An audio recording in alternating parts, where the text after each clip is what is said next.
Fala pessoal do canal de Valência, tudo bem? Dando continuação na nossa série de entrevistas com pesquisadores aqui da Unicamp, hoje a gente entrevista a professora Heloise Pastori, aqui do IQ, do Departamento de Inorgânica. Um breve histórico sobre a carreira acadêmica da professora. Ela se graduou aqui na Unicamp, mestrado e doutorado também, junto com a Universidade de Toronto. É professora desde 94, sendo professora titular desde 2007. Professora, primeiramente, muito obrigado por nos aceitar a entrevista, nos receber aqui no seu escritório. Em primeiro lugar, eu gostaria de perguntar o que você considera, hoje em dia, ser um cientista, ou, talvez, em melhores palavras, um pesquisador. Olha, Leonardo, eu acho que um cientista é uma pessoa que não está contente com a forma como as coisas são. Ele não está contente de saber só o que existe na superfície das coisas, dos processos, dos objetos, das reações, de tudo que ele vê. Então, um cientista é um eterno, primeiro, insatisfeito e segundo, um curioso. Um cientista é uma pessoa que quer saber mais sobre as coisas. Por isso ele vai se transformar, se ele tem a oportunidade, a sorte de se transformar em um pesquisador. Então aí ele vai atrás das respostas que ele sente que estão faltando. É lógico que ao longo da vida ele não vai pesquisar sempre tudo sobre tudo, mas ele vai se dedicar a um assunto onde ele vai se aprofundar mais. Mas você consegue descobrir, quando está lidando com um cientista ou um pesquisador, porque ele é aquele cara normalmente chato. Ele pergunta demais, ele quer saber sempre mais sobre as coisas, ele tem perguntas geralmente muito inteligentes, muito bem embasadas, e quando não tem, ele vai procurar as respostas mais óbvias, provavelmente por uma pesquisa rápida na internet, e vai continuar perguntando cada vez mais aprofundadamente. Então, um cientista é um eterno curioso, é uma pessoa não satisfeita com as respostas que tem. Muito bom. E por que química? Por que você decidiu trilhar pesquisa em química? Igual a quase todo mundo, eu fui muito influenciada por uma professora no colegial. Na verdade, até o terceiro colegial, a minha opção era arquitetura, eu queria ser arquiteta. Me agradam muito as formas geométricas, orgânicas, completas, isso tudo me encanta. Mas no terceiro ano eu tive uma professora de química muito boa, ela tinha uma capacidade inata de ensinar química. E ali, naquele terceiro ano, a química era a única disciplina que me dava satisfação. Eu era boa naquilo e eu tinha muita satisfação de estar na aula, de ler mais, de ir atrás de outros livros, de procurar entender. Ali eu já tinha começado a formar o meu laboratório, na época que eu era adolescente. A gente conseguia comprar vários reagentes químicos na farmácia de São Paulo, na Boutique Alvirado de Ouro, na Rua São Bento, em São Paulo. Então eu ia até lá, me deslocava de Santana, que é a Zona Norte, pelo metrô, ia de metrô até o centro da cidade, comprava meus reagentes e voltava. Então eu tinha coisas básicas, tipo permanganato, ácidos. Imagina que a gente conseguia comprar ácido na farmácia. Era normal banho de permanganato? Banho de permanganato tudo bem, mas ácido sulfúrico, clorídrico, dava pra ter. E eu tinha em casa, eu fazia vários experimentos, cujo resultado era sempre surpreendente, principalmente para mim, não muito para minha família, e não me ensinava muito, mas me obrigava a ler, a procurar bastante. Então, daí eu fiz a transição da arquitetura para a química e já prestei o vestibular direto para a química e como única opção. No ano que eu prestei, 1980, foi o primeiro ano que a Unicamp se separou da USP na FUVEST. Então, foi o primeiro ano que a Unicamp fez o vestibular separado, a gente fazia junto. Não é o primeiro ano de Conveste. É um ano em que o vestibular foi separado da USP. A gente era selecionado junto com os selecionados da USP antes disso. E aí a química era a única opção. Eu não tinha outra. Então era um tiro que é assim, único. É química ou química ou não passar no vestibular. Que bom que deu certo. Ainda bem. E teve algum momento, com exceção da escolha da carreira, mas aqui na academia mesmo que você decidiu que queria para a vida ser pesquisadora? Ah, sim. Sim. Depois do meu primeiro trabalho de pesquisa mesmo, que foi com a professora Anitta, no departamento de orgânica, nós tínhamos um projeto, foi uma época que a disciplina QO 622, que já chamava QO 622 naquela época, tinha projetos. E eu escolhi um projeto usando um metal de transição, titânio, como catalisador, E aí nós fomos levadas, eu e a minha colega de República, que fazia laboratório comigo, a Mônica, nós fomos para o laboratório da professora Anitta. E foi aí que a gente entrou, a primeira vez que a gente entrou no laboratório de pesquisa, que já era o mesmo laboratório que ela ocupa até hoje. Então foi meu primeiro trabalho de pesquisa. Ali eu descobri que, uau, dá para a gente entender muito mais sobre o mundo se nós soubermos as ferramentas exatas que a gente precisa usar. Não mais aquela pesquisa de livros, que na época a gente fazia as coisas todas em livros, né? E agora não mais na internet, mas dá para a gente se aprofundar e, em fazendo isso, olhar outras perguntas que vão surgindo no caminho. Então foi ali que a pesquisa realmente me pegou. E aí eu fui, depois de terminado o projeto, fizemos relatório, a gente apresentou no que era na época o Encontro de Iniciação Científica, como chamava assim. Isso em que ano da graduação? No meu último ano, 1984. Não, 1983. Mas já indo Penúltimo pro fim. ano, já indo para o fim. Depois disso, eu então comecei a iniciação científica com o professor Pedro Faria. E naquela época, no meu primeiro período com ele, depois eu fiz o mestrado com ele também, a gente fez ciclos de 3 membros orgânicos. Então tinha 2 nitrogênios e um carbono, chamava diaziridina. E eram ciclos supertensionados, como você pode imaginar, né? Então eles tinham problemas de explosão, tudo. Graças a Deus, todos os acidentes que eu tive no laboratório nunca foram por causa desse composto. Mas já explodiu alguma coisa? Não, olha a minha mão. Acredito. Isso é prata, tive uma explosão em 1985, no primeiro ano de mestrado. E bom, e aí a gente fazia esses ciclos e eu adorava aquilo. Era química orgânica também, depois eu vim a descobrir que o meu barato era outro. Minha questão era a química inorgânica mesmo. Eu gosto muito de carbono, hidrogênio, oxigênio e nitrogênio, mas todo o resto da tabela periódica parece bem mais interessante, mais diversificado. Então, por isso eu fui para a área de química inorgânica. E aí eu sacramentei, com essa iniciação científica eu sacramentei. É a pesquisa mesmo que eu quero fazer, eu quero dar aula, eu quero estar no laboratório, quero estar na bancada, coisa que eu tenho feito bem pouco ultimamente. Mas a pesquisa, assim, ela vem... Eu acho difícil uma pessoa curiosa estar no laboratório de pesquisa, lidar com pesquisa e não se encantar por ela. Porque realmente é uma das atividades, das melhores atividades do mundo. Ah, que legal. É muito legal, muito legal. bom. Realmente faz bem.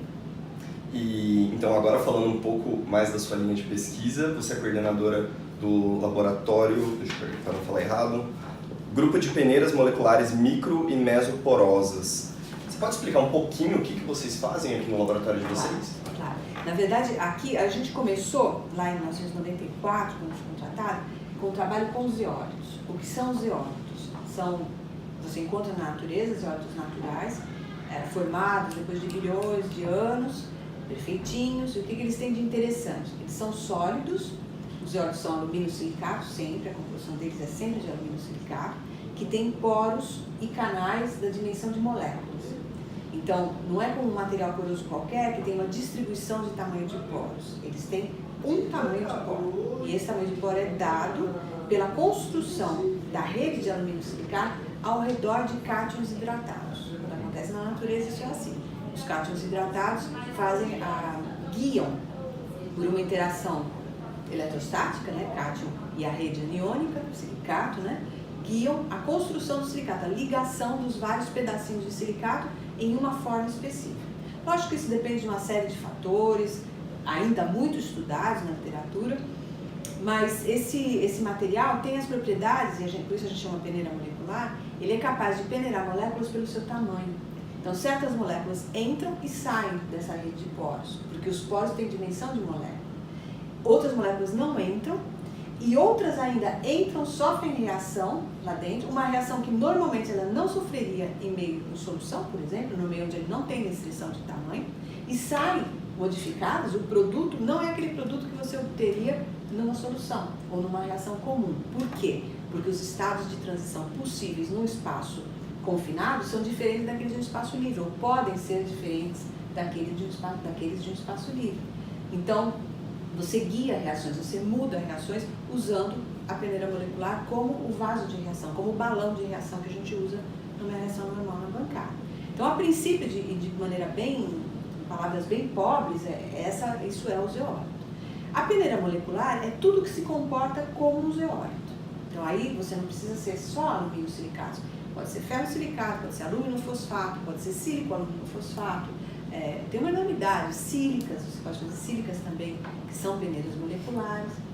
E o grande lance do grupo, que a gente faz, realmente o nosso objetivo, é construir esses materiais de modo diferente do que já tem na literatura. Então, para você ter uma ideia, dar um quadro geral, são conhecidas 235 estruturas diferentes de peneiras moleculares, como diz o George, estruturas diferentes, certo? Dessas, mais ou menos 50 são naturais, todas as outras são invenções de laboratório. E ainda tem muita coisa que a gente precisa fazer, porque nós estamos limitados, se a gente colocar no mapa de densidade dessas estruturas, nós estamos limitados a uma faixa dela que parece o Chile, assim, bem comprida, bem longa, e faz o mesmo formato do Chile. Todo o resto de dimensões, de estruturas menos densas, ou seja, com mais espaços vazios e menos átomos estruturais, toda essa parte precisa ainda ser realizada. Ainda não existe. Então, apesar de ser naturais, conhecidos desde 1850, aplicados com muito proveito ao mercado desde 1960, desde a década de 60, tem uma enormidade de estruturas possíveis e não realizadas. Então, tem muita coisa a ser feita num ponto, numa direção, na direção de estrutura. Se nós pensarmos também em composição, a composição dessas paredes é que vai dizer que tipo de reação pode ser feita dentro das cavidades. Então, se eu vou fazer uma reação ácido catalisada ou catalisada por base, você pode ter esses dois tipos de grupos funcionais na própria estrutura do zeólito, inorgânico. Ou se você vai ter uma peneira molecular redox, ou se você não vai ter uma reação, ela vai ser simplesmente um meio de adsorção. Tudo isso depende de como você constrói a funcionalidade das paredes, ou seja, como você monta cada um desses tetraedros de sílica e alúmina e como você faz essa rede. Qual é a distância entre esses sítios ativos? Não pode ser muito perto, não pode ser muito distante. Depende se você quer uma reação bimolecular, você precisa ter 2 centros mais próximos, porque cada um deles vai ser responsável pela ativação de uma molécula, por exemplo. Se você quer um craqueamento, você não pode ter 2 sítios próximos, porque você craqueia demais, você quebra demais a molécula. Se você vai usar na química do petróleo, ele não pode, ele tem que ser resistente à água também. Ele tem que ser resistente à formação de coque, tem que ter sítios muito ácidos, porque esses sítios promovem a não formação do coque. Então, tem muita coisa para fazer e é isso que a gente se dedica. Estruturas e composições diferentes. O termo peneira, então, na verdade, eu acho que ele reduz um pouco, né, o que significa. Muito boa, né? Muito interessante. Boa observação. O termo peneira limita... Que a gente pensa numa separação. Peneirou, sobrou algo, passou algo. Exatamente. Nossa, que interessante. Não, é muito mais do que isso. O termo peneira serve só para dizer da especificidade dos poros, o tamanho deles, só o tamanho. Quer dizer, não fala nada sobre toda a química que existe por trás desse termo peneira molecular.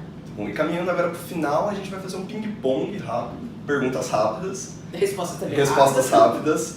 Então vamos lá, um elemento. Silício? Claro. Silício. Um cientista. Isso é complicado, viu? Eu tenderia muito a dizer Marie Curie. Grande. Conhecendo não só a história de profissional dela, né? Foi uma grande profissional, foi uma pessoa de muita fibra, porque era muito difícil ser uma cientista na época, uma cientista mulher, você não conseguia dar aula, você não conseguia ser reconhecida como pesquisador, você absolutamente não existia, mas você fazia todo o trabalho pesado e todo o trabalho intelectual que um homem fazia. Mas mesmo assim você não estava lá, era pior que usar uma burca. Então, por ela, pela vida pessoal dela, foi uma mulher que também pessoalmente teve coragem de quebrar certos grilhões absolutos na sociedade. Então, todas as barreiras, acho que a Marie foi a primeira de todas. Não tinha barreira. Um livro? O livro é esse que eu estava te falando, é o livro do Umberto Eco com o cardeal Martini, italiano, chama Em que creem os que não creem. Então ele explica, é fantástico esse livro, eu compro um atrás do outro para dar de presente. Porque é um livro que explica muito claramente, com a clareza que o Umberto Eco tem. Ele foi seminarista, então num certo momento o cardeal pergunta para ele, se você não tem que dar contas a nenhum Deus quando você morre, você vai morrer e você vai para algum lugar, sei lá para onde, ou não vai para lugar nenhum, morre e acaba, você não tem que prestar contas do que você fez durante a vida, por que você faz a coisa certa? E ele responde, por isso, porque é a coisa certa a fazer. Uau. Então, esse livro eu compro e dou para todo mundo que crê em alguma coisa e os que não creem em alguma coisa, porque eu acho uma sacada. E um filme? Filme? Tem um filme muito legal, eu acho que se chama Estocolmo. Muito bom, é sobre a atuação, a presença, o papel que fez o Heisenberg na Segunda Guerra Mundial, quando ele para o Bohr. Que boicotou o projeto. Exatamente. Ele disse que ele boicotou o projeto hitlerista da bomba nuclear, exatamente, porque ele errou os cálculos de quanto ele precisava de material e aí... Na biografia dele, ele insiste nisso. Ele insiste. É possível, como era um filme, eu não sei quanto daquele filme era ficção, foi o filme que eu assisti, eu achei incrível, porque o Bohr diz... Porque, primeiro de tudo, a questão é por que você ficou lá? Porque você não fugiu, você tinha chance de fugir, todos saíram e você não saiu. Por que você ficou? Aí ele dá as explicações pessoais dele e o Bohr pergunta pra ele: e o que aconteceu? Você disse que você errou. Eu falei: eu fiz um cálculo a mais. Precisava muito material para fazer aquela bomba, não tinha como conseguir, então a bomba não saiu. Como é que ele erra esse cálculo, gente? Como? O Heisenberg, ele fala que ele só continuava no projeto por pressão nazista e com medo da bomba americana. E o projeto Manhattan só existiu com medo do projeto nazista. Então, meio inexplicável. É o tipo da coisa que só podia acontecer naquela época. Hoje em dia, com rede social, isso jamais teria acontecido. Porque logo alguém ia dizer que a bomba não estava indo bem pelo lado alemão, pronto, morreu o projeto Manhattan. Já que as fake news... Pois é, com fake news fica complicado. E a última pergunta, professora: geometria tetraédrica ou octaédrica? Tetraédrica, pela silícia tetraédrica, tetraédrica, sílica é tetraédrica, essas foram os zeólitos que são a razão de eu estar aqui até hoje. Que bom. E a última pergunta da nossa entrevista: o que você diria hoje para um jovem, um adolescente que gostaria de ser pesquisador aqui no Brasil? Talvez vantagens, talvez desvantagens. Não, se eu tiver que dizer, só tem vantagens. Sob o ponto de vista pessoal, você só tem vantagens. Ser um pesquisador é enriquecedor. Você ir ao encontro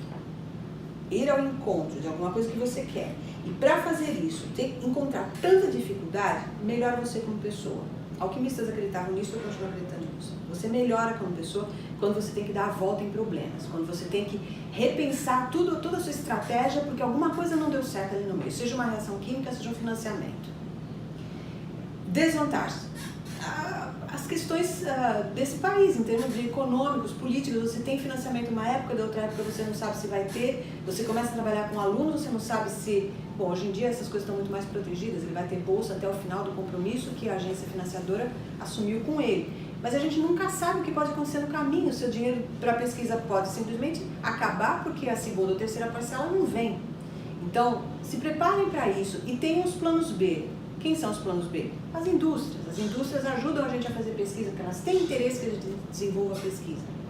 O que eu posso dizer para um jovem que quer ser pesquisador? Agora, nesse momento, o que você tem que fazer? Estudar. E quando você não tiver o que fazer, estuda mais um pouco. Entendeu? E estude.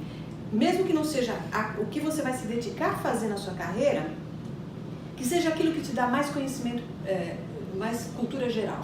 Mais conhecimento geral sobre o mundo. Saber sobre o mundo é muito importante. Porque você, de novo, você melhora como pessoa, você conhece melhor o seu mundo, você conhece melhor as pessoas. Preste muita atenção nas pessoas, isso é uma coisa que eu falo demais. Eu não presto atenção nas pessoas, eu presto atenção nas coisas, eu presto atenção nas reações, eu presto atenção nos equipamentos. E eu falo em prestar atenção nas pessoas. Preste bastante atenção nas pessoas, porque elas te dão sinais. Você precisa saber desses sinais. Você precisa saber se relacionar no mundo. Ainda mais neste mundo hiperconectado, certo? Seu caminho vai ser difícil, isso eu estou falando para os millennials. Acabei de ver um vídeo fantástico na internet. O mundo vai te dizer que você não é tão bom quanto você pensava. E você não merece tudo aquilo que seu pai e sua mãe disseram para você, que você merece tudo de melhor no mundo. Quiçá, quem me dera, todo mundo merecesse tudo de melhor no mundo. Não é assim. Algumas coisas erradas vão acontecer no seu caminho. Não é razão para desistir. Você não vale menos por isso, certo? O que você vale é aquilo que você vai dar para você mesmo, não que os outros ou os problemas vão te dar. Então, esses são os meus conselhos para um futuro pesquisador. Estude. E se prepare para problemas. Eles não são ruins, eles estimulam, eles são desafios, isso é legal. Muito obrigado, viu? Nada. Professora, novamente, muito obrigado então, por nos receber. Pessoal, curta a nossa página, compartilha aqui embaixo, que eu não sei onde vai estar. Mas obrigado também pela atenção de vocês e até o próximo vídeo.